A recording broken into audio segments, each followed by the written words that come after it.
Mi perdoni Presidente se affronto un tema particolare, ma è una richiesta che devo fare alla Presidenza della Camera come deputato.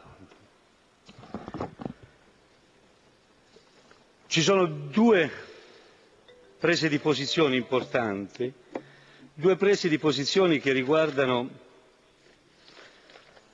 una la Presidenza della Repubblica e una il Vicepresidente del Senato, a cui io credo che bisogna dare una risposta, perché sono due prese di posizione importanti che si rivolgono direttamente alla Presidenza della Camera. Io chiedo formalmente che lei possa investire il Presidente della Camera di assumersene la responsabilità. Il Presidente della Repubblica, Giorgio Napolitano, dopo essere intervenuto con 4 formali messaggi alle Camere, con cui chiedeva di stare attenti nel valutare la decretazione di urgenza e il ricorso abnorme alla votazione di fiducia, il 23 febbraio di quest'anno, 2012, ha mandato un formale messaggio alle Camere in cui testualmente ha detto di adottare, se ritenuto necessario, le opportune modifiche dei regolamenti parlamentari al fine di non esporre disposizioni che, quando non censurabili nel merito, rischiano l'annullamento da parte della Corte Costituzionale, perché egli stesso aveva rilevato che poteva trovarsi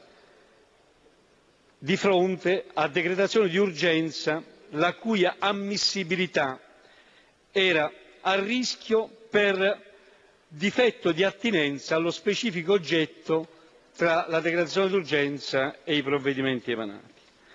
A questa richiesta formale della Presidenza della Repubblica noi crediamo che bisogna dare una formale risposta, perché il messaggio formale, vorrei ricordare a voi, ma anche a me stesso, del Presidente della Repubblica è controfirmato dal Presidente del Consiglio e quindi c'è un'assunzione di responsabilità, signor rappresentante del Governo, anche da parte vostra, perché l'avete sottoscritto questo provvedimento.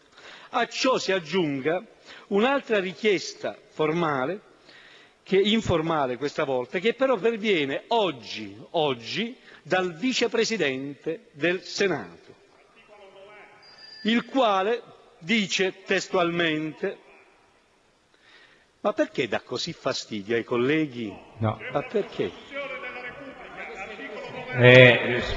Onorevole Quartiani, le chiedo solo scusa. L'onorevole Di Pietro finisce, poi interviene il Presidente. Io sto chiedendo semplicemente al Presidente della Camera di rispettare un messaggio intervenuto dal Presidente della Repubblica. Sto chiedendo di rispettare un messaggio, non sto offendendo nessuno, a cui si aggiunge una richiesta di oggi del Vicepresidente del Senato, senatore Chiti. Il senatore Chiti è del Partito Democratico, come l'onorevole Quartiani, e oggi il senatore Chiti ha dichiarato testualmente, rivolgendosi al Presidente della Camera e del Senato: quindi io da deputato chiedo al mio Presidente della Camera di prendere atto di ciò che dice il Vicepresidente del Senato e di farsene carico, perché lo condivido. Il Presidente del Senato dice che sta passando sotto silenzio un susseguirsi pressoché continuo di decreti leggi del Governo approvati con il voto di fiducia.